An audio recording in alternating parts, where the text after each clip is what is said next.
Hi, guys. Welcome to another episode. I'm Shane, I'm Bo. and we're your Kentucky Fried Critics. Welcome back. We got another beer this week, you guys. We got 3 Floyd's Zombie Dust Undead Pale Ale. And if you played along online and guessed the movie we're doing is Night of the Comets. Do you know what that movie is? Night of the Comet. Oh, just Comet? Yeah, no S. Ah, I did it wrong. Oh well. Night of the Comet. It's just one comet. Yeah. I'm actually the one that decided that this movie fit perfectly.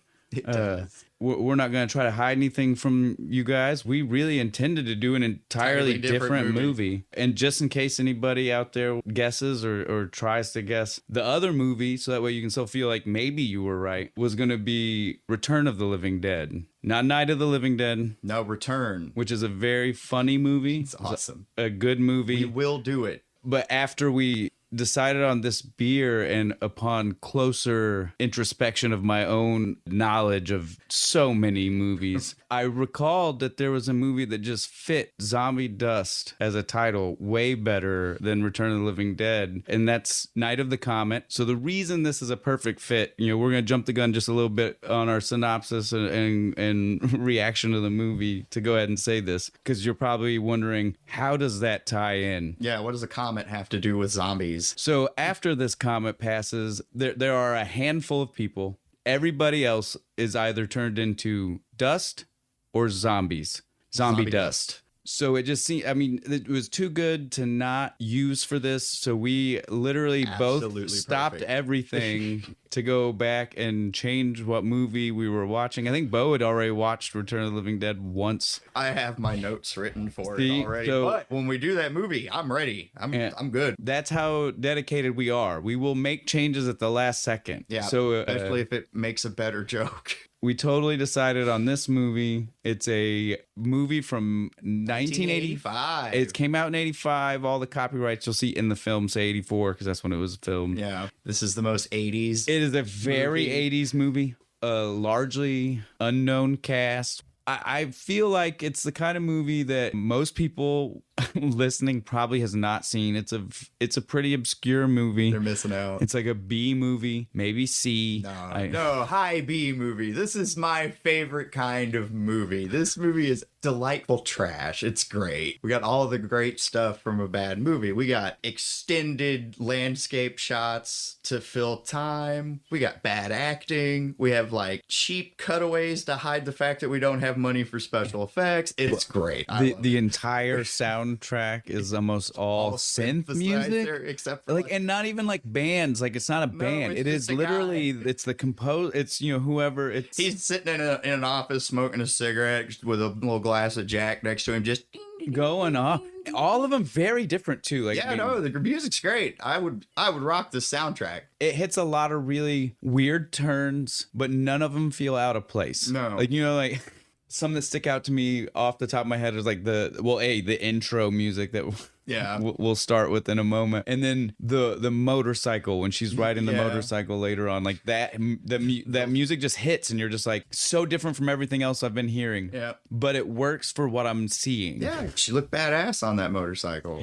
Let's actually get into the movie then. So let's start with the opening. Tells us how this is the premise of what's about to happen. And they tell us that a comet comes by once every, they don't give us an exact amount of time, but obscene number of years. They said something about it hadn't been seen since the dinosaurs disappeared. Yeah. So they're implying that that's why the dinosaurs weren't that's why here. They're gone. Comes through, and it's on its trajectory to come past Earth again. Yeah, and we're gonna go through its tail. And it will bring with it the dust. Everybody is partying, having a great time. Well, before we go there, I just want to go back to that intro, because the funny part about that is that intro, the story of this comet that has evilness to it, that comes through once every massive number of eons, is literally the same storyline for Phantasy Star 4. Just a weird throwback I want to call out. It's a role-playing game on the Sega Genesis. It's literally the same. No, don't get me wrong. This movie came out first. Oh, yeah. I highly doubt anybody who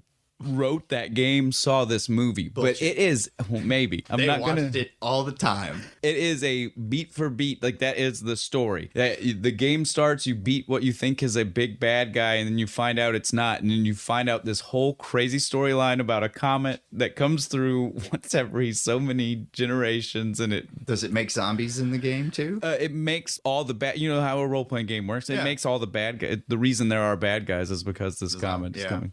It basically makes them zombies. They totally watched this movie, dude. But so as soon as we cut away from the strange and only time there is narration in the entire movie, we cut to again. Doesn't it narrate at the very end? Maybe it does. might. I can't even remember. Yeah, it opens to people all over the world partying down. To a great song.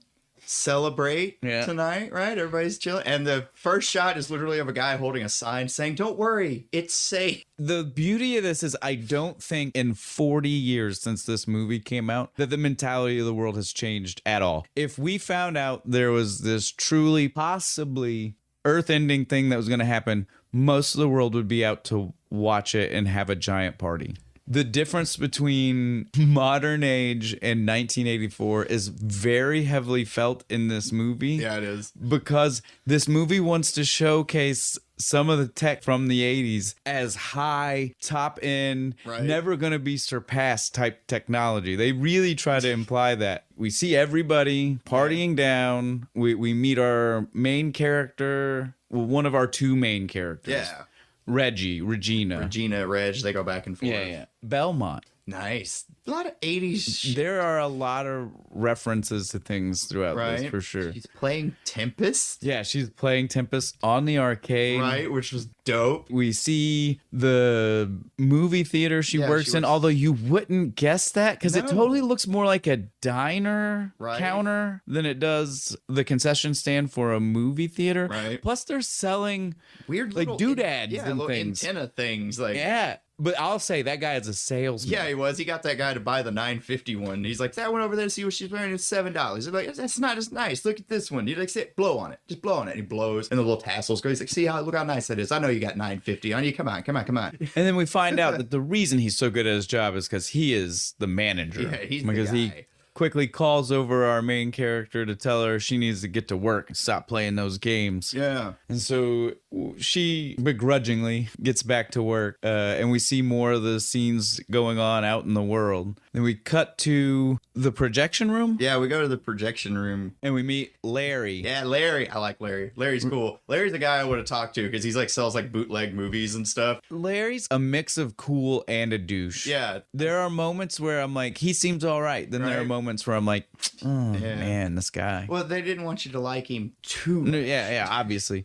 Well, certainly this first time we meet Larry, I don't have too many problems with him. No, like when we're just seeing him here. The only thing I have a problem with is maybe the part where he hints at paying her for sex. Yeah, that was just because he's like, hey. I know it was all a joke. The actor didn't deliver it very well. So he makes this line about how he would pay her $15 if she would stay at the projection room with him overnight because he's going to loan out a movie. Yeah. Loan out a movie. Like $150. No, $100. So he calls, a guy talks to him. He calls, or I don't remember how that scene played out, but he talks to a guy on the phone, and the guy is like, wants the bootleg 3D copy of a movie, right? Yeah. And so he says, oh, $100 ain't gonna cut it this time. I'm gonna need a little bit more. And he says, oh, 110.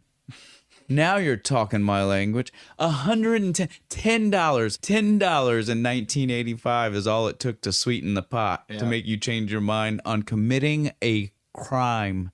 Fraud at the very least, right? Misappropriation of goods. Yeah. I mean, we can argue the crime here all day. But so after he agrees to this, that's when he has that's when we actually see Regina come in and they have their conversation about him wanting her to stay. And he does. He just says that he's going to pay her $15 to stay the night. And then she makes the joke about it was for fooling around. And he was like, well, that's not what it's for. And besides, you're worth way more than that. Everybody knows that. And she just rolls her fucking eyes. I'm just like, dude, what a dick. We immediately just cut from them to he's convinced her that she needs to stay the night. And so she's like, okay, but if I'm going to do that, I have to call home. And so we assume she's going to call home to talk to a parent. Yeah. And that is not the scene we get. She calls home, and it's the first time we get to lay eyes on her sister. Yep. Our other lead characters, Samantha, Sammy, Sam. You'll hear all of them throughout the movie. Yeah. And she is in the brightest yellow and purple jazzercise stereotypically 80s outfit I have ever seen, laying on the couch with the highest teased hair you could get, eating chips like you do. She says, what do you need? Typical. She's supposed to be your typical like annoying, annoying little sister. Like, how am I supposed to help you? Right. And so that's when we find out that it's not the person that they are trying to speak with and that they don't get along with is their stepmom, not their mom, and their dad is in the army. These Green Berets.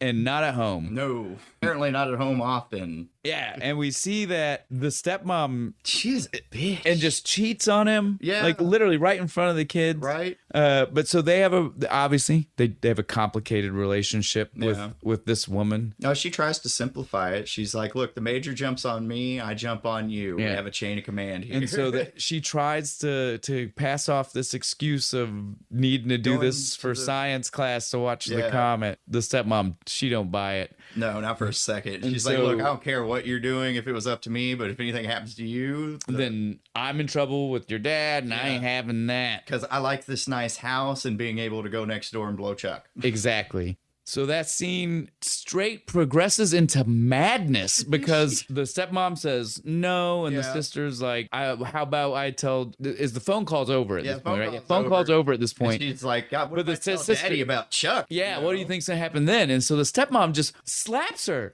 I mean, hard. Yeah. I'm not talking like she was just like, hush your mouth type slap. No, like, she straight slaps her. And Sam tags her right back. Just rightfully so.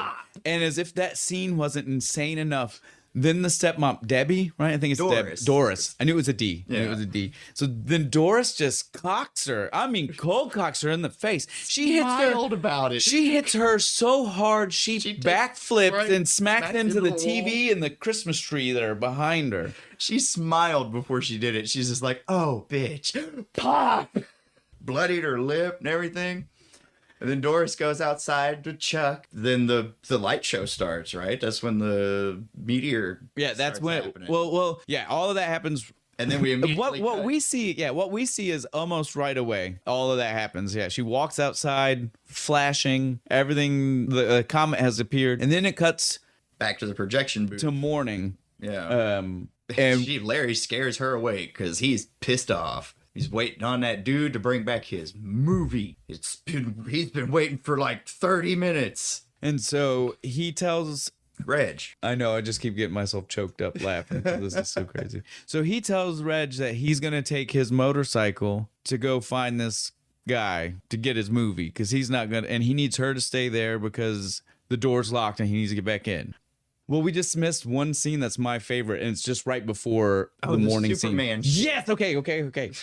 Scene we open up with shows Reggie laying with Larry. Yeah, they're fooling around. They're fooling around, and she stops everything, and she's just like, sometimes I just get worried that people are gonna see us somehow. Like, no, nobody's gonna see us. There's no windows, and steel walls. He says, yeah, it makes a Superman can't even see us. And then the line that comes up, I have such a problem with because Reggie then proceeds to use the word nerd in the complete wrong context. Yeah. She tells Larry, "No, you idiot. It's lead. Superman can't see through lead. He can see through steel." And then she calls him a nerd for not knowing that Superman sees through steel but not lead. And it's just like, wait, what? That's not what nerd means. Yeah. If anything, Reggie, you're the nerd. You knew that. Yeah, if there's a nerd in this room, it's you, honey. I'm very sorry. It's not Larry for having it wrong.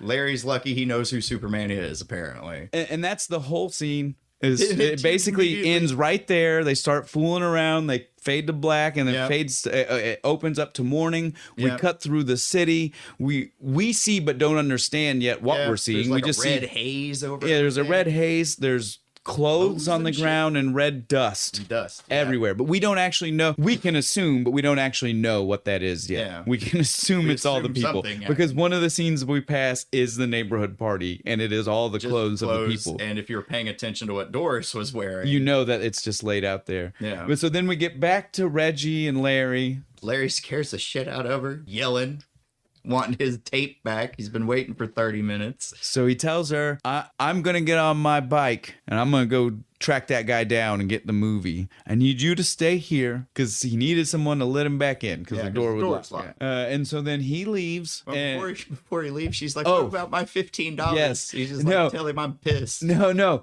Before he says, he tells her, I'm going to go tell him that I'm very, very, very, very, very pissed. And then he says it 4 times, like the drag on of dialogue for no reason there. Yeah, and then she's like, what about my $15? And he goes, tell him you're pissed too. Great line. Larry goes to leave. Larry leaves, and she piddles around the place, not knowing what to do with herself. This is where Larry gets killed. Oh, I couldn't remember if we see her do that first and then he Larry. goes to go leave. So then he leaves. Hears something at the door. Yeah, so he leaves. He goes. We see him just in an alley. Yeah. Knocking on a door. No, he just hears something behind the door, and he's like, is that dude? Where's my thing? And he goes and he opens it. I guess he was going out the back way? Down a back hallway? I don't know. Scene is shot pretty weird, but as soon as he opens the door, there's just a big zombie guy with a monkey wrench and just brains him. And that's the first time we see a zombie. Yeah. And we can tell that they're very intelligent. Yeah. Certainly more intelligent than most zombies because, again, this guy is using a tool as a weapon. Yeah. And he went for the second shot because Larry was still moving. And then we cut to Reggie. Yeah, she's piddling around inside of the movie theater, trying to fill time. She can't let it go that guy has a better score than her on that game. Oh, yeah, we skipped past that earlier. We did. That's right. So she gets very angry because there's a DMK. Yeah, on the Tempest, he got 6. He didn't even beat her high score, but she's like, no. But she's just, he's one on there. is on the scoreboard but me. So she spends her time beating the score. While Larry's being murdered. As soon as she beats the score, she's immediately like, all right, well, I'm bored. I can't stay here. Yeah, she goes to go outside. And then she gets herself locked out, right? She puts like the ashtray to prop the door open. But again, the problem with doing something like that, because I've had this in real life, not an ashtray, but if you put a round thing to trap a door, it will slide out. Did you notice? I ran it back like 3 times. You can see somebody's hand push the thing. I did not. You can see somebody's hand push the little ashtray thing so the door will shut. That's funny. It's right at the top. It just for a second That's great. Pushes it for a second. I ran it back like 5 times. It's like, is that what I think it is? It was awesome. But so then we see her. Yeah, she's locked out and she's got to go around the side to try. And when she gets around the side, zombie that killed Larry. Well, no, first she sees the motorcycle and she's like, oh yeah, what?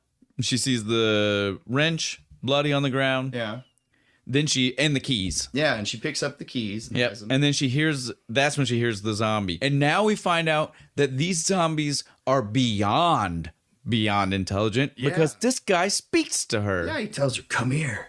And so we now know that we are dealing with zombies unlike zombies I have seen in almost any other movie, because these are zombies who are not slow. They don't move funny. No. They are intelligent. They just want to eat you. Yeah, it's like if a regular guy just suddenly woke up and was like, I want to eat people today. But did you see? He gets up out of the boxes and he's just holding a giant rump roast. It's not even like a fake head or an arm. It's a rump roast. Look, this movie was done on a shoestring budget, like we said, and they are proud of it, and I am proud of it. It was great. As people who are doing a production on a shoestring budget, I have real respect for people. Oh, they used that in catering later for lunch. They just got it and they kind of washed it off, roasted it up. It was fine. So then she hops on the motorcycle. No, they have the fight first. Well, yeah, I have a problem with this fight.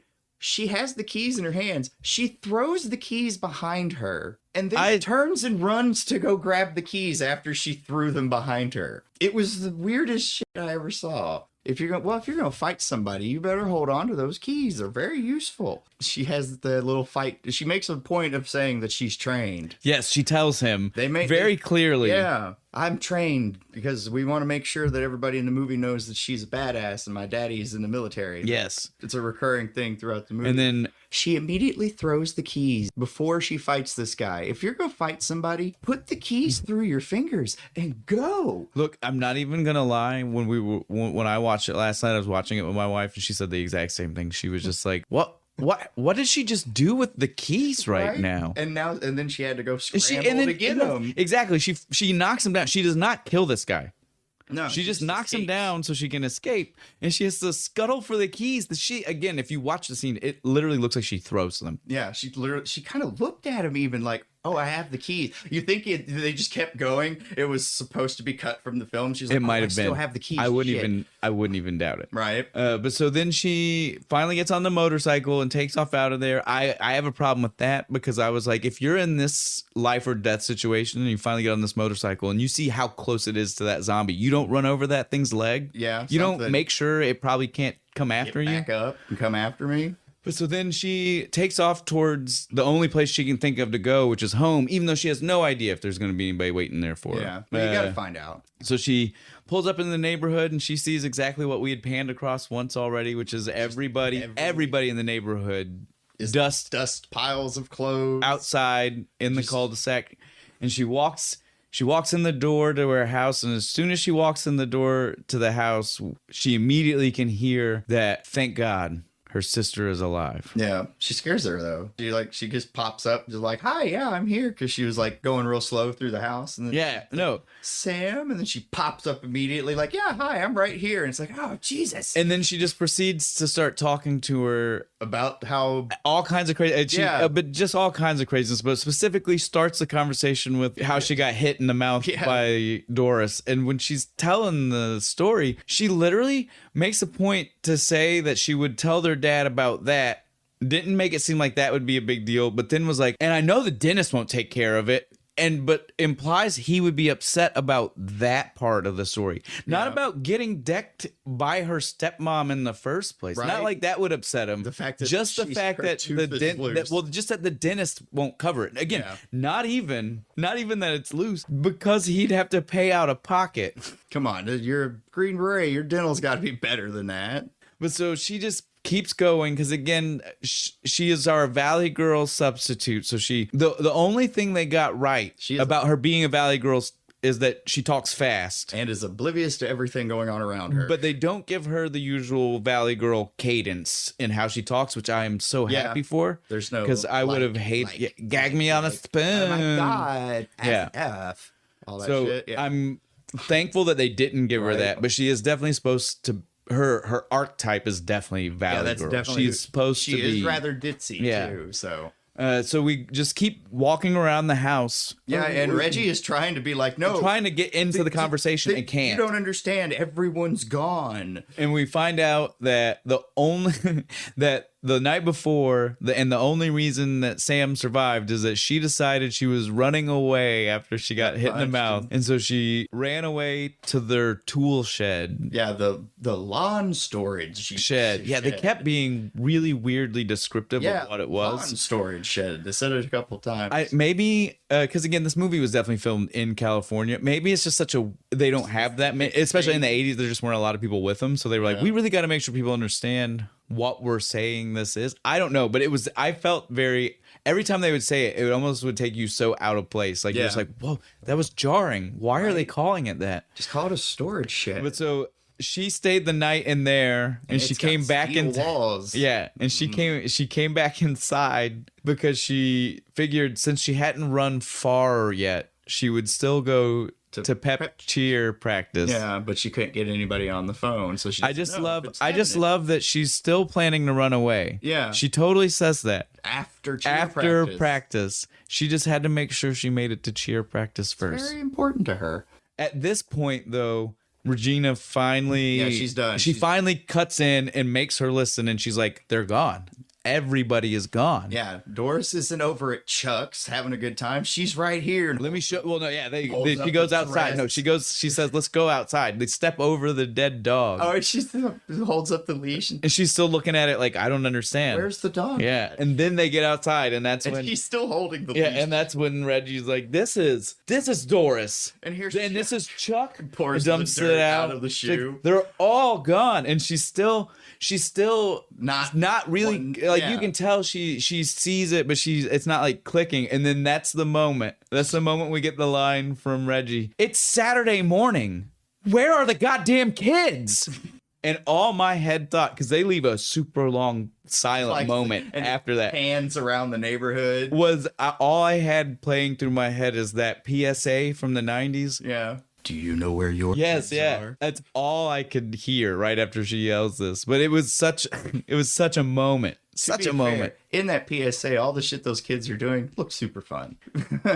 Running around at night, having a good time. But yeah, she goes back in and she's still just like, she's denying it. She starts making her cereal and she's like, they're around. Yeah, and then Whatever. so that's when Reggie's like, Call here, someone. call anybody. Call people that are not part of your pep squad. Because call there's people. no one There's there. nobody. And so Then the radio announcer starts talking and they just both kind of look at the radio like, let's go there. So then we immediately cut to, because again, they are in the suburbs. yeah, so they just stole a car, I guess. Like something. Because they just roll up. Well, no. Well, she rolled up on a motorcycle and they drive up in a car. So I guess. Oh, I guess Doris's car. Doris's car, Chuck's car.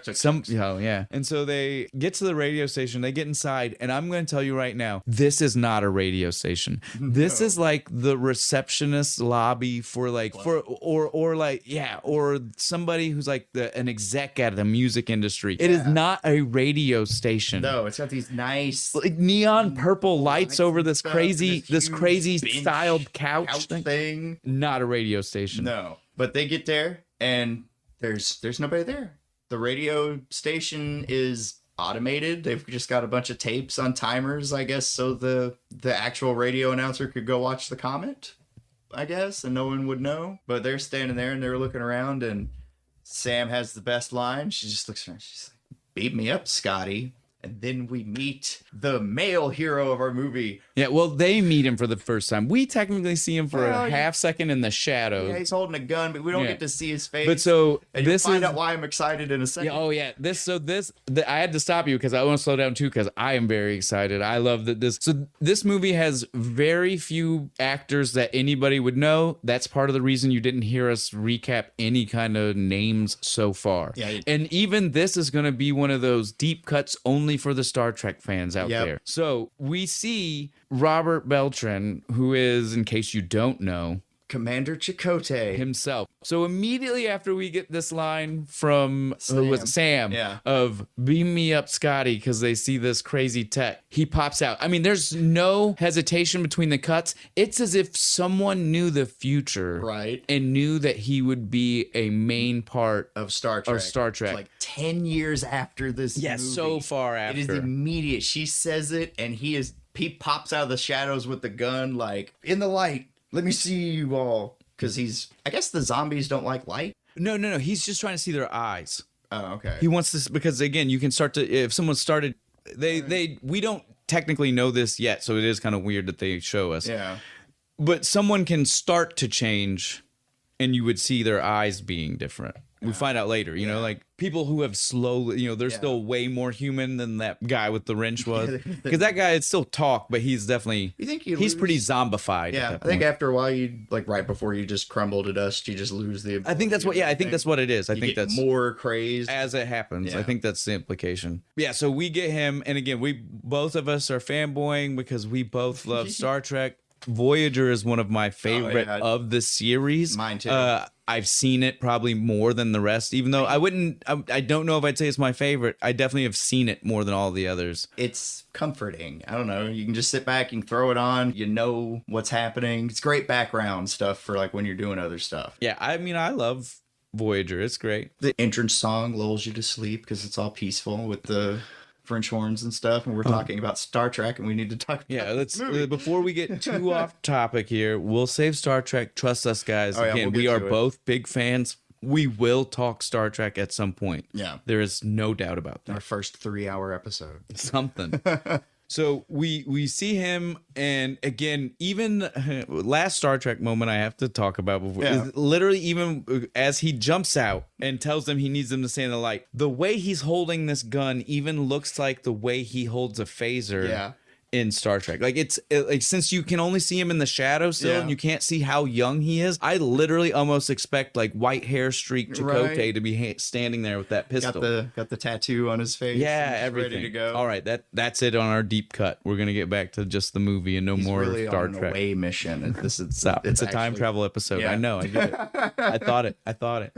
Back to what? Back to on track. To the movie. Back to on track. He demands them to step in the light so he can see that they're not zombies. Like we said. Once he sees that they're not zombies, he tries to reassure them that he is not trying to rape them or kill them in any kind of way. He is literally just... Because he says something. He's just like, it's not like that. And so then he proceeds to tell them how he got here. Yeah, he picked up a girl and they rolled into town and she freaked out and ran off and got eaten. He found her like 20 minutes later. Yeah.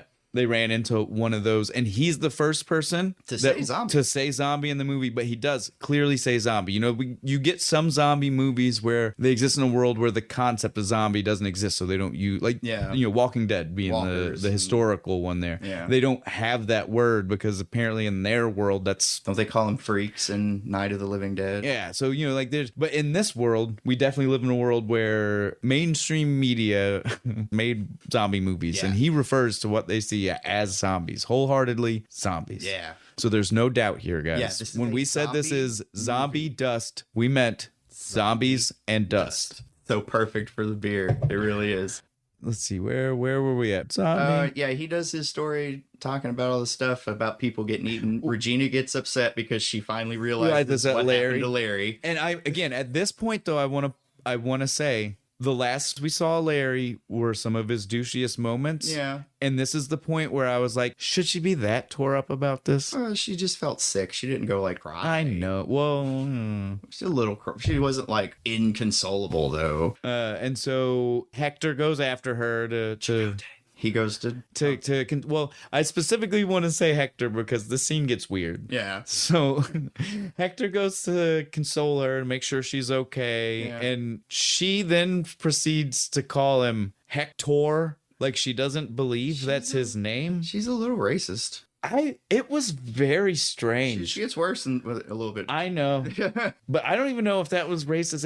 It was almost more like she was just like accusatorily telling him like, oh no, she judges the shit out of him. And it's just like, where is this coming from? Yeah, no, she mocks his gun. Well, she turns and looks at him and is like, what were you doing when this comet happened? He's like, I was in the back of my truck. Well, no, but she wasn't. Whatever. Again, that's bad acting. Again, you misinterpreted the scene because of bad acting. That was her trying to find out why he didn't get turned. She was so she asked where he was because when he said the back of the truck, it was steel. She even said, "Oh, steel." Yeah, but before that, she totally was like judgmental about what he was doing. Oh, yeah, but again, she didn't care. She didn't care. No, again, I'm telling you, bad acting. It was just bad acting. It's that scene is not supposed to be her being upset that he was, again, she was sleeping with somebody. She right, that's care. why I was like, where are you judging? I'm telling you, that's just bad acting and you read it wrong. God, send me actors. No, but then Beltran is the best actor in this movie. Yeah, but so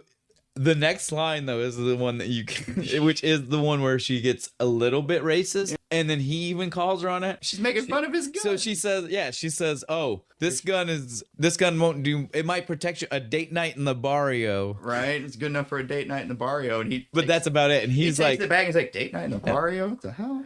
It's a weird line. And they come up with the plan to get more guns. That they're yeah. They mention the base. Los Alamitos. Not Alameda. No, so close. Los Alamitos. Alamitos is an Air Force base, I think. Yeah. Not a naval base. It's I looked it up. Oh, did you? It's Los Alamitos is a joint force base. So everybody's there. Yeah, it's used by a lot. And that's what she says. When they talk about it, she says something about how it's like reserve base. Well, she specifically says armed forces and not specify Army. Which one. Yeah. So she technically tries to tell us that doesn't use good terminology for it. This scene is just to make us know that she understands how guns work.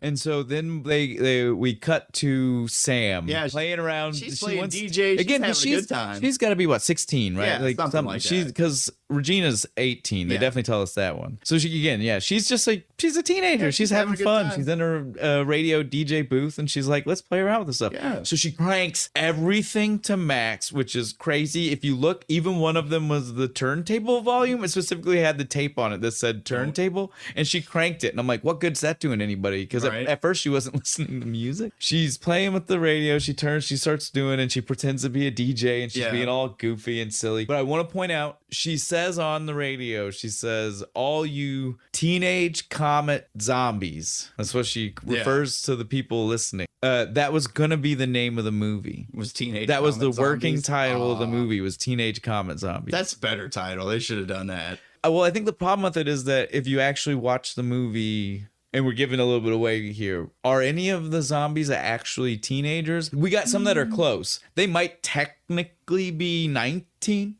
Yeah. But I don't know if we'd really see any teenage zombies, which is why I think they decided it wasn't actually a good title. Yeah. It seemed like a good title. It's a good Until you title. read the script. It's a good title for another movie. Yeah. It's like this. Yeah, the sequel. Yeah. There we It's go. not a good title for this movie. But yeah, so then she sees that the phone is ringing. Someone's out there. And then, of course, though, we don't get to hear the conversation. We don't get a No, it just cuts back to Hector and Regina talking. Now, this is when they really get into the conversation about Los Alamitos. Yeah, though. where they're gonna go. Because this guns. is when we get the line. Hector's like, "Oh, do you guys even know how to use automatic weapons?" And she says, "Well, of course, Hector.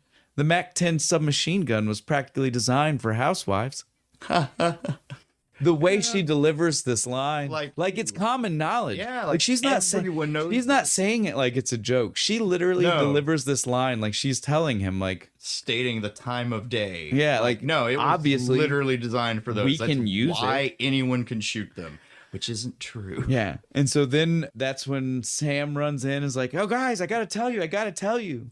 And then can't remember. Yes, exactly. Anything about what she was since told. we don't get to see the conversation, we get to rely on her to tell us. And in true, again, Valley Girl, despite the not having the sound fashion, she tells us nothing important about this phone call. She's like, some people, a think tank maybe, lab guys. I think they were lab guys. And they're in the desert. That's like all we get. Which desert? I don't know. Did they say what town they were by? No. If you think I'm hiding something, I'd tell you if I could tell you. It's like, well, what the fuck were you even doing? And then we get to cut to the underground scientist people. Yes, right? and when they're listening to them argue on the radio. Yes, and the beauty here though is that as these scientists are listening to two teenagers and Hector's got to be at least 20 something. Yeah, but he's not supposed to be so far that he doesn't relate to these kids. Yeah, and so he's 21. Yeah, 21 tops, I would say, is what they want us to believe. Yeah, and so again, they're listening to these teenagers, all of them essentially teenagers arguing, and we hear one of them be like, "As long as if they stay put, we'll be able to find them." Yeah. They won't wander far. It's the blah, blah, blah. The radio, it's socio whatever. He comes up with a crazy reason for why they would never leave that. The radio tower represents normalcy. Yes. Foreshadowing the fact that obviously these teenagers are not going to stay at the radio station. Immediately they all wander off. Well, not immediately. We do get the next moment. They spend the night in the we get the next moment though. As soon as we cut away from these scientists, because we don't really learn anything. No, we just get to hear them say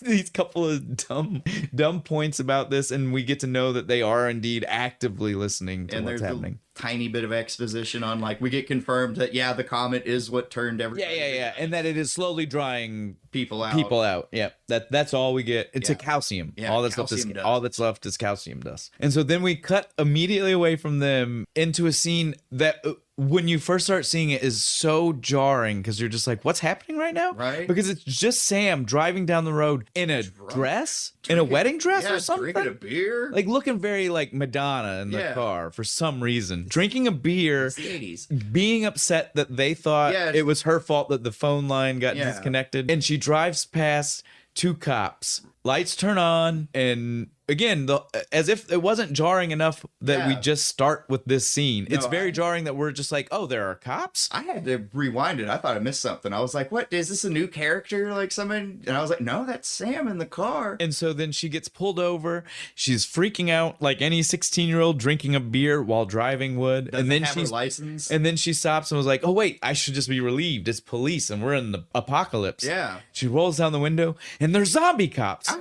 They immediately attack her, and she wakes up. It was Yeah. a dream. Yeah, it was just a dream. It was just a Just dream. a dream. It's just a dream. She's on the couch in the studio. Everything's fine. Everything's fine. She's just like, whew. She talks to her sister for a split second, calms herself down, goes to the bathroom. The craziest looking bathroom I've ever Yeah, seen. it's a weird bathroom. Decides to. Starts bathing herself in the sink. Yeah. No nudity. Yeah. Next thing you know, the zombie cop. He's back and doesn't eat her. Holds her up, says, "Say hi to your stepmom," and stabs her with a switchblade. And then she wakes up again because Yeah. it's not the 80s if we don't have a dream within a dream sequence. Right. That's what I said. I was like, I love this. I wrote it in my notes, and I'm sorry. I love the 80s. Yeah. No, I mean, it's right here in mine. It's the 80s, so it has to be a dream within a dream sequence. I think I've wrote several times in my notes. It's like the 80s. Oh man, this movie has so much quality 80s Doesn't to it. it? So then the next thing we get that we find out that I have to point out, this it's again, it's not majorly important to anything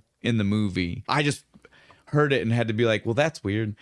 We've assumed this whole time that their mom died, right? Yeah. Because no one's, and then we just find out that no, their dad was a Vietnam vet, and when he came back from Nam, she was like, peace. Yeah. She's And like, they've never- thank God you're back. I'm out of here. And they've never seen her Take these again. damn kids. Right? Is that not crazy? Yeah. I heard that and I was like, wait, what? I didn't like your stepmom, but your mom sounds worse. Yeah, right? Like, I don't, you have, which ones were, like, Yeah. I'd have to actually meet your mom to make the determination right now because they're both kind of neck and neck. I like when she's talking to Hector in that scene, they're getting to know each other, and it's the cute moment where they're getting to like each other and stuff. There's actually kind of a fade cut where it's like she's been talking for a while, and he's kind of bored, like kind of like, oh yeah, that's real an interesting look on his face.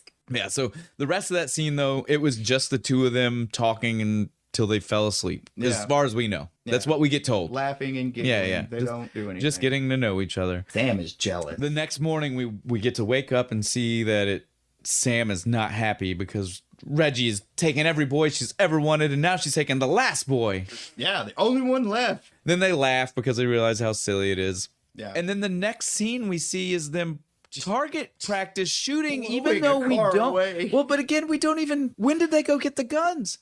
As far as we know, it's been 12 hours since the Yeah. conversation of where the guns were. That radio station's right next to the base. Los They Alamitos? just jumped the. They're fence. literally Yeah. like it's They the. just It's the walked across the but so street. The armory. we can only assume that there was a whole adventure we didn't get to Yeah. see. Maybe it was filmed, maybe it wasn't. Who knows? Maybe it was never part of the script. No, I don't know. they mentioned it in dialogue. That was, And all that's we it. needed. That's all we got. And so then we see them target practice shooting. And I'll tell you, Sam handles a gun way better than I thought. Yeah. She annihilates Yeah, this she does. this poor. She even gets mad that it jams and No. looks at her sister like, "This is why they're like, No. Dad would have got us. Better Daddy guns." would have gotten us Uzis. Yeah, she's just mad about the Mac-10 jamming. Just that disgusted look on her face. Another one of those interesting behind the scenes facts. That line of dialogue, Daddy would have gotten us Uzis. Total ad lib line by the actress when the gun jam Nice. actually jammed on her while filming that scene. Nice. I love stuff like that. Yay. Yeah, because that's a great line. Yeah, like, it is. It's one of my favorite lines in the movie, and to know that it was ad lib lets me know I definitely don't like the writer. Yeah. It's the best line, not his. Yeah.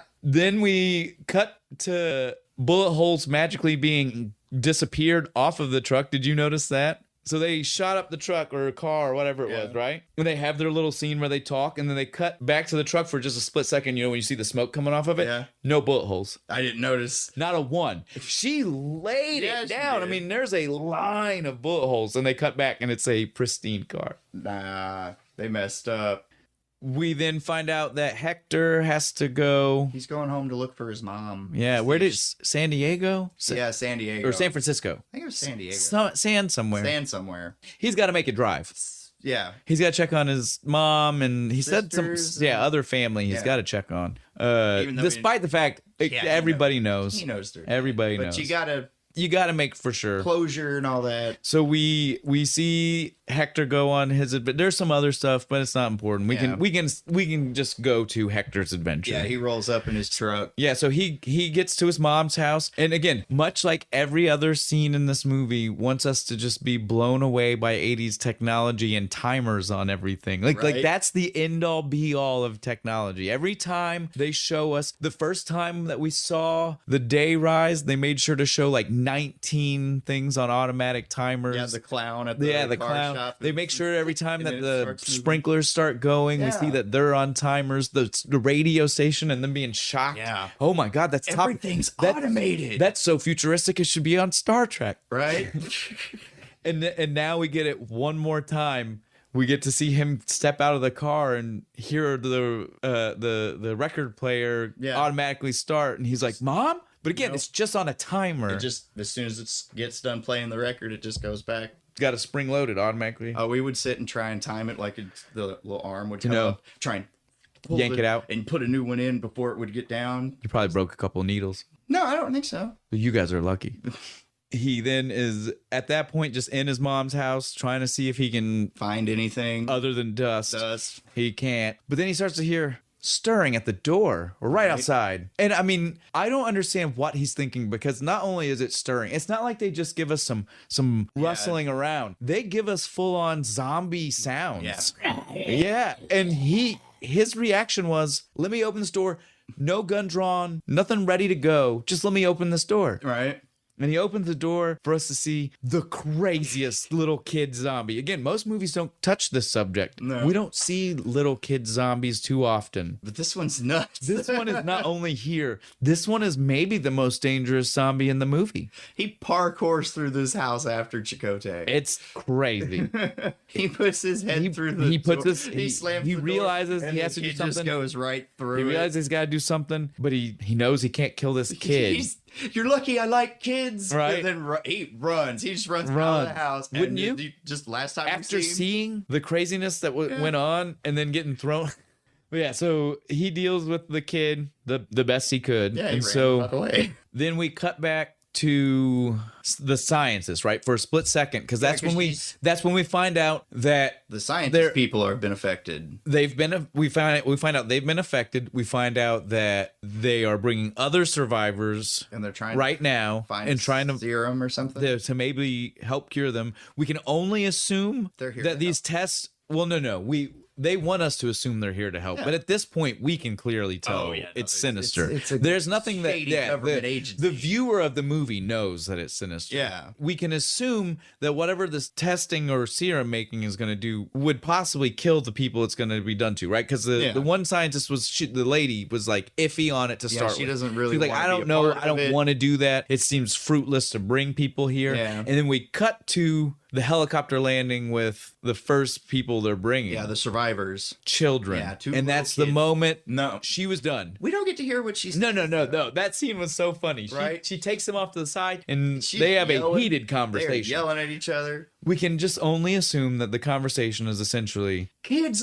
Charlie. They're kids. I'm not doing it. Yeah, I'm done. Yeah. That's my line. You'll do your job and you'll something like that. And so we don't get to know. No. We cut away from them. All helicopter noises. We cut away from them back to Sam and Reggie hanging out on a cop car. We got no explanation for when, where, why, how Maybe they have a cop car on it and was like, the best part, they've got the siren going, and they're acting like they're waiting for the scientist people to show up. Well, remember they had talked to him. Yeah, but they said they didn't know. No, they told him to hang tight. Oh, did they? Yeah, but again, they didn't tell him. So this is what's weird. The scientists made it sound like they needed to stay in the exact spot, but then it seems like the scientists told them that they could. No, just to stay in the general area, even though they made it seem to us like they had to stay at the radio station. Because later on, we even hear, I think we've already passed it, but again, it was such a small line that it seems inconsequential. Yeah. But Sam says something like that if we're going to travel the streets, we need to be careful because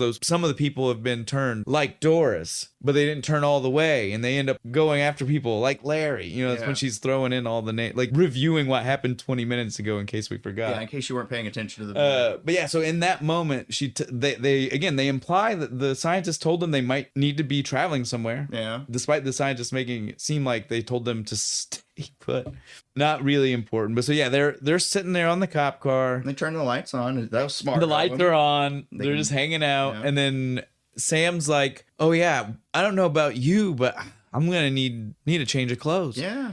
And the craziness of that scene to me, now don't get me wrong, both of the things that make the scene crazy happen off camera, so we don't actually get to see them happen, but we know they've happened. The craziness is she makes that statement and then Reggie's like, "We're just gonna go steal clothes from the mall." Yeah. She's like, makes the joke about not having a credit card. You don't need it. But Sam just seemed like dumbfounded by that concept that they would go steal these clothes, right? This is after they have already gone to a military base and stole a bunch of weapons, an arsenal, and then stole a several police cars. car.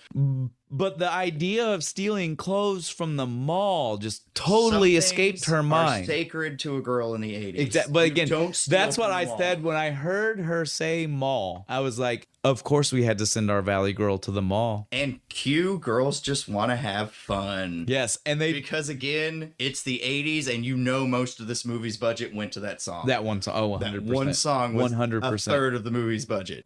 So then, Because that had just came out in like 1985, hadn't it? and so we see them doing all kinds of different things around the mall, playing with different outfits, dressing up for each other. Get a montage. Yeah, but then we see that they're being watched Creepy. from people already inhabiting the mall. Yeah. And then those people all have weapons, and they quickly say, "Move out. Yep. Let's go get him." Yep. One of them actually finds one of the girls' guns too, even, but not both of them, because we have to make sure that Regina looks like a badass, right? But they get attacked by creepy guys in the mall. These guys though, I have to say, this is the most new wave Fucking Bowery boys. 80s style new wave guys I've ever seen, because they all are wearing sunglasses, which we find out shortly is because they are all in some stage of Transition turning into a zombie.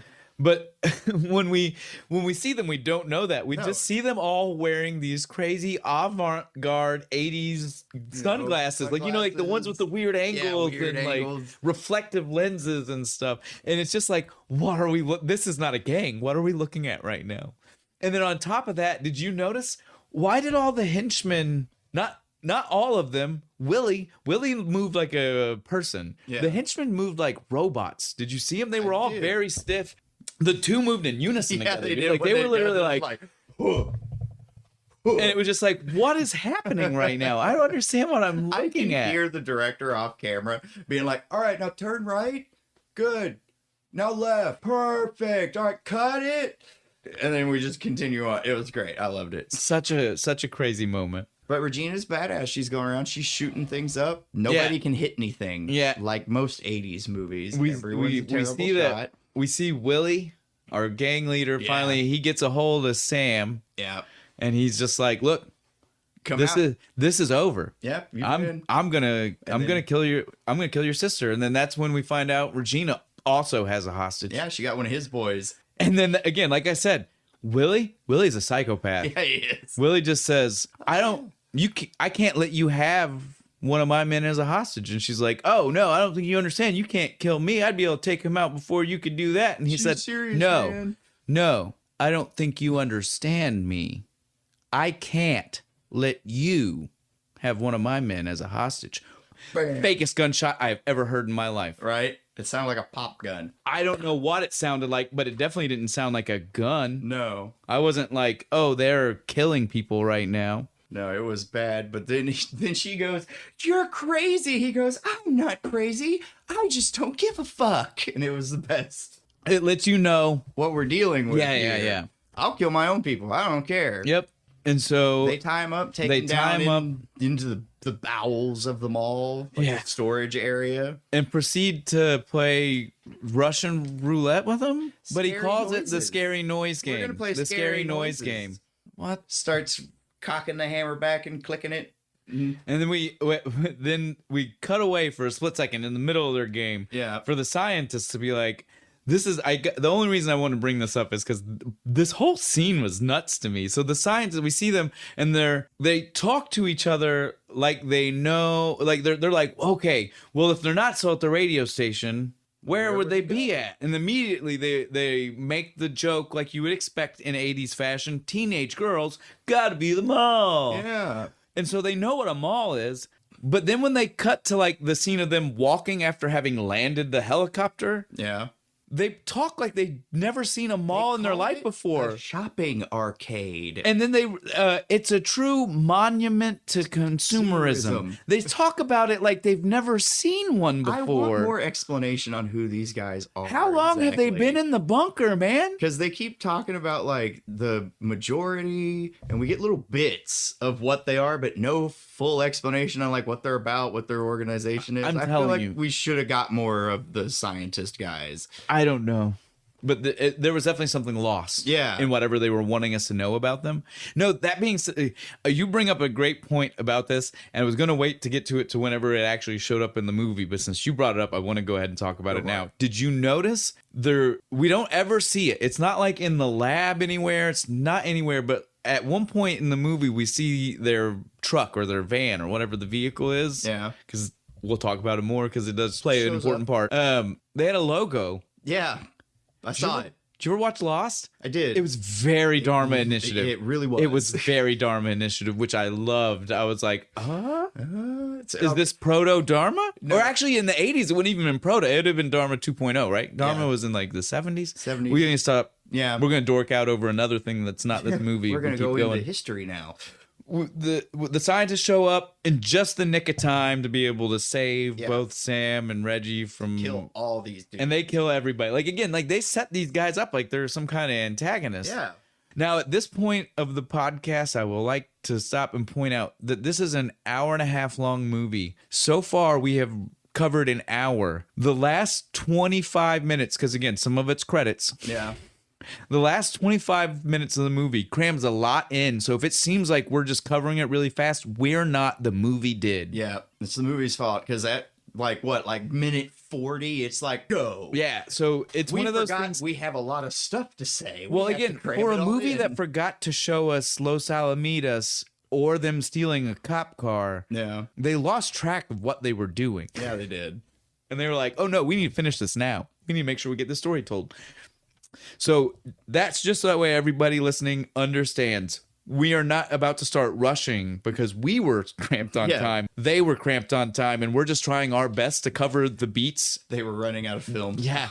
We're just trying to make sure we cover the beats that we can that seemed important because there was so much happening so fast and so little of it important. Yeah, it's just because really if we were to wrap up to you just the story that happened in the last 30 minutes, I could do that in 5 minutes, if that. Yeah. Hell, we could do it in 3 sentences probably. Yeah. So just understand we're about to start rolling through some things pretty quickly because the last part of this movie just goes. It just goes. Yep. Quick. So once we see the scientists show up and save everybody, we see that the female scientist, who, like we already said, she's done. Yeah, she's already checked out. She was looking for a way to not keep doing her job. She decides this is her moment. Yep. I'm done. I'm not going to go back. And so she tells her co-worker, glasses guy, the guy that's with her, like, hey, I'm not going to go back. Look, we can tell she's sick because Sam's been having a rash because she just has a nerve. As she tells us, we've talked about it all the time in the movie a couple times. They make a joke about her dermatologist being dead. So she just has this rash to it, but the other scientist is like, oh, she's definitely gonna die. One of those. And so the female's like, oh, let me stay behind, take care of her, obviously meaning kill her, and wait for this Hector guy to show up and take care of him too. That's how they made it sound. Well, she said test him, but yeah, probably. They made it sound like they were just going to kill Hector when he got back. And so, of course, that plan would have been perfect, except for the coworker was like, oh yeah, but I'll stay behind too. Yeah. And then let me watch. I'm gonna make sure you're gonna do what you're actually gonna do. And so then we see that the scientist is talking with Sam, and she's just, I'm gonna give you a shot. Yeah, well, and that's when she right up. Is the scientist, as if she wasn't already on this page of I'm not with these guys anymore. Yeah, she's talking to Sam, and she realizes that they did want her to kill somebody that did not need to be killed because Sam was not suffering from Yeah, anything she to tells do. her, she's like, no, I get rashes all Yeah, the this time. is literally just a and nervous this is rash. Clearly a very stressful situation. Yeah. And so as if she hadn't already decided what her plans were, like that's that moment where it like cements in. She's like, I'm not going back. These people are out of their mind. I would have killed an innocent person if I followed what they wanted. And so she then decides to, unbeknownst to us. Yeah. We don't find out till later. Until later, she drugs Sam. So it looks like she's dead. And then kills her coworker. Shoots him right in the freaking chest. After she says, Hey. you expect me to go for my gun? And he's like, no. And she was just like, should have. Yeah, she just fucking shoots him. But so that's it with her and them for that moment. But we find out she's decided she's going to kill herself. And so she ODs on something. We don't know what drug It's not till later. She goes, we cut to Chakotay showing up in the Santa suit. And then she kills herself in the... Yeah, I was just going to skip that and say do we really need to cover him driving in the suit? Or can we just say that he comes in? I like him in the Santa suit. I know. I'm not saying I'm skipping the Santa suit. He comes in the door in the Santa suit. I was going to say he came in the door in the Santa suit. I just don't think the 30 seconds worth of driving... That's fair. Is important to be like, but so we see him driving in the Santa suit in a car that we don't see again. There's a lot of driving. It's important to the movie. No, it's not. It's unimportant to the movie. It's the most important part of the movie. Unimportant to the movie entirely. We'll figure out what we edit out later. He shows up in a Santa suit, but she had already shot herself up with something. Yeah. We don't know what, but she's definitely set herself up to cruise on out of this life into the next one. She is done. But she wrote down everything on a pad. So that way he'd know what was going on. That's it with them for a moment. Yep. Cut to Regina. Back to the scientists underground. And so Regina quickly starts piecing together that the scientists are not the good guys she thought they were. Yeah, because she's getting questioned and she's weird irritated. questions about things that shouldn't be important. Then she realizes there are kids there. She kind of starts to be like, wait, wait a minute, what? What's going on? And then she asks, where's my sister? And he's fed up. And he's just like, your sister's dead. She was going to die and we took care of her. And then he's like, all right, you need to be locked back up. And she's like, all right, I'm getting the hell out of here. And so she makes the decision she's got to break out and get the kids. It's not just, she's got to get the kids. And so she makes it to the room where we find out these guys were literally about to laughing gas these kids to death. And then drain them of their blood to make serum. It's quite right. It's intense for a moment that they brush over really fast. Yeah, it is. And it's really intense. But so then she just busts in the room. She's like, I don't think so. And they're like, what are you gonna do? And then we skipped a part. So Hector shows up. We skipped over that. Sorry. Hector shows up outside of the base with dressed as a cowboy dressed up as a cowboy after being Santa. Where the costumes all came from. Not important. It's just fantastic. But so he shows up. He's got Sam in the trunk. Playing dead. And he tells the guard, you want a girl? Yeah. I got a girl. Look here. And to the guard's credit, he's like, that girl's dead. And then she jumps up. No, I'm not. Yeah, and they take the guard out. Yep. And so then they get inside. And then they start planting bombs. Well, where'd he get the dynamite? It doesn't matter. He has dynamite. Sam runs straight inside because she's got to find her sister. Yeah. She's not doing any of the dynamite. She goes in. Yeah. And so now we can cut back to where we were at. So at the moment Reggie was like, oh no, what do I do now that I surprised these scientists? Because I have nothing. Her sister pops in with guns and looks at the scientists like, oh no, you're going to listen to my sis. Yeah, you are. And then they get the kids. They go leave. And we don't see for a couple of scenes, but they take those two scientists who were going to laughing gas these kids to death. Yeah, I forgot. And essentially laughing gas them to death. We don't see them die on camera. No, but they are definitely. But they have taped them in a way where they will not be able to not be getting laughing gas. The sign in the background said going to see Santa. And they're just laughing their asses off. And so it's quite gruesome. Yeah. And that dude just, because the scientist guy comes in and sees him, and the other guy's like, what do we do about them? And he's just like, screw them. Yeah, and they leave them. I totally mean, like, again, I don't think Reggie and Sam's intention was that they were going to die. But those two people definitely died. Yeah, because they're teenagers. They don't know if you breathe enough laughing gas, you'll die. They might have even known that, but I don't think they would have thought the rest of the scientists were going to say, screw them, leave them taped up. Yeah, definitely not. They at best thought, oh, these people are going to start laughing their asses off and people are going to find them. Yeah. And be like, what happened? and take them out of it. Yeah, that's not what. just turn around and lock. But the in door. all fairness, we start to find out that the reason this guy is making these type of decisions is that he's tipped the edge. Yeah, he is no longer human, is definitely on the zombie side of things. Yeah. He's starting to speak slower. He's starting to be a little bit more. His face is getting gaunt. Again, these zombies are intelligent. I'm not trying to say that he's not. Threw He's sunglasses but on to intelligent. hide his Yeah, he's eyes. intelligent for a zombie. He is not as intelligent as he was when he was a full-blown human scientist. Yeah. And so that's the thing to make clear here. So he is slowly making this shift, and you can tell like his decisions start to get more clouded. Yeah. He speaks in shorter and shorter sentences. The sunglasses, Yeah. we just know, and nobody else seems to be going under the, not quite to the intense No, it doesn't lengths he seem is. like anybody else is. Yeah. And so that we then take the scientist. So at this point though, all we know is that Hector has been outside, Yeah. strapping dynamite to things. We don't know where it came from. Nope. We don't even technically get a clear shot of what he's putting it on, right? I think it's a truck. No, it is the truck, but do we see that then? We know it's the truck because we finished the movie. Yeah. I'm saying I can't remember. I don't think when they were I think we were meant to think he was just doing it on the exterior of the building or something. I can't remember.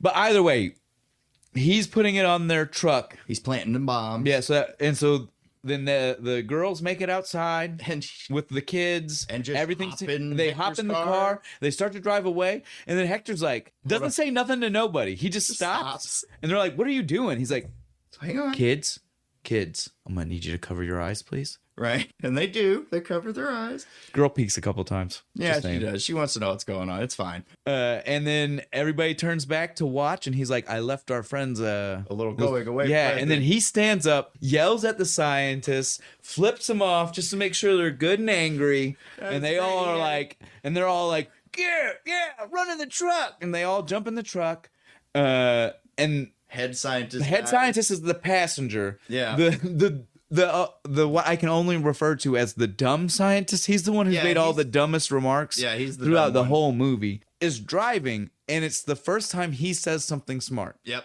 He says, wait, I smell gas. But the other guy is so far gone Yep, that sentence We get to doesn't see mean it. We anything. get to see Yeah. him. He's all zombie. He's got the silvered eyes. Yep. Again, not to say Star Trek again, but just like old school Star Trek, whatever. Yeah. But so he just says, "I don't care." Well, he doesn't say anything. He's totally zombified. He's like, He's beyond speech, I think, at this point, and just turns the key, blows all of them up. Again, if the assumption here is that if any of them have survived, they definitely can't chase after them. That's we're not done with the movie, but essentially that's the wrap up of our story. Yeah. So then we cut to random city in California. We don't know where, No. and we see everybody's dressed up to the Nice, nines. yeah. Looks like Sunday best. Like they Yeah. just went to church. Yeah. Some fine. But we flower see dresses. it's Reggie, Hector, and the two kids are standing at a crosswalk waiting. Well, we don't know they're waiting yet. We just see them standing there talking to each other, so we Yeah. don't know. But then we see Sam, and she's like, "What are you guys doing?" We're waiting for the light to change. And Sam's like, "Well, I mean, why would you even do that? That doesn't even make any sense. There's nobody here." And Regina tells her, We don't cross when the light is on. "The whole burden of civilization has fallen upon us." What does that mean? It means we don't cross when the light is on. And Sam's just like, that is the dumbest shit. And she- she goes out in the middle of the road And we hear a car come blasting down the road. and it kills it. No, I'm just kidding. It didn't kill her. No, I totally thought it was going I to. did too. And if this was made in like the 90s, That's what definitely would have would've. happened. She would have got plowed by a bus. But so she jumps out of the street, and the guy pulls up. Oh my God, are you okay? You shouldn't be walking across the street when the light's on like that, which I thought was funny. And then he immediately realizes, oh, there are people. Yeah. Like he hadn't realized it. And they're not zombies. Yeah. And You're he- survivors too. And so him and Sam both lift up their sunglasses in unison. Yeah. To let us know that they've already made their connection. Yep, like, nope, this is my dude. And so I she's found just him. like, I'm going to leave with this guy. And they're like, you can't leave with him. You don't We even don't know know him. We don't know his name. And so What's your she name? asks him his name. And he says, Danny Mason Keener. In case that doesn't mean anything to anybody, in just a few moments, they peel away and we see the back of his license plate. That's DMK. This is the guy. The guy from the game in the beginning of the movie. The guy who's been the bane of our existence. The whole movie for this joke, dude. The whole movie for that joke. And then the last line of the movie is what it's. They say the whole burden of civilization thing again, right? Yeah. And then the dude is like, "It's awesome, right?" Yeah, or no. something like crazy. Again, then- totally 80s. It's radical, or it's awesome, or totally like radical. tubular, Cowabunga! because it's the 80s, and we needed a couple more things to make Yeah. sure you knew. And then they start playing, tossing the football around, and the credits start rolling, and it's all happy, and these are the last humans on Earth. But I loved this. It was a great movie. It was awesome. I will definitely say that. We can now officially say that we are finished with another one in the books. This movie is over. Now we're gonna go ahead and just wrap up with the end of a podcast. We gotta cover the things that people need to hear about. First off, I gotta say I've had this beer before. I knew I was gonna like it. I like it. It's great. Yeah, it was good. Movie was good.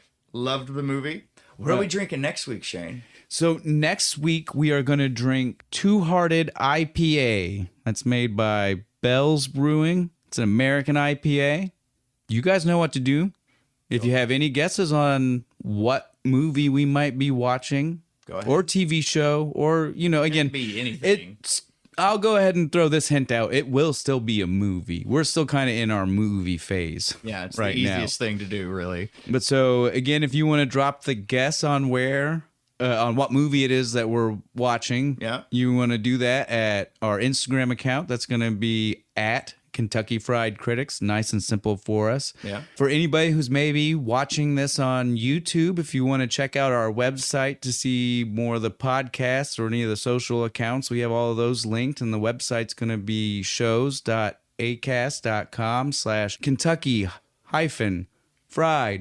shows.acast.com/Kentucky-fried-critics. And that website is up and running. We did run into some issues, but I've got them fixed and everything is working fine with that again. Yeah, I'm glad you know how computers work. And then lastly, anybody who's listening to the podcast who wants to maybe just help us out and check out the YouTube channel, again, there's not anything there other than exactly what you're listening to now in a video with no pictures. Yeah. But eventually we will. So if you want to be ahead of the game, Go ahead and subscribe. Hit the bell. The little bell. then you'll know when we're going to tells do you this. when we do stuff, apparently. I didn't know that. I had to go back through all my YouTubes and hit the bell on stuff. Now I know when people do things. Important life lessons from Bo. Yeah, I'm only 35. It didn't take me that long. I think that's everything we needed to do. Yeah. So I guess we're out. Yeah. Go watch a movie.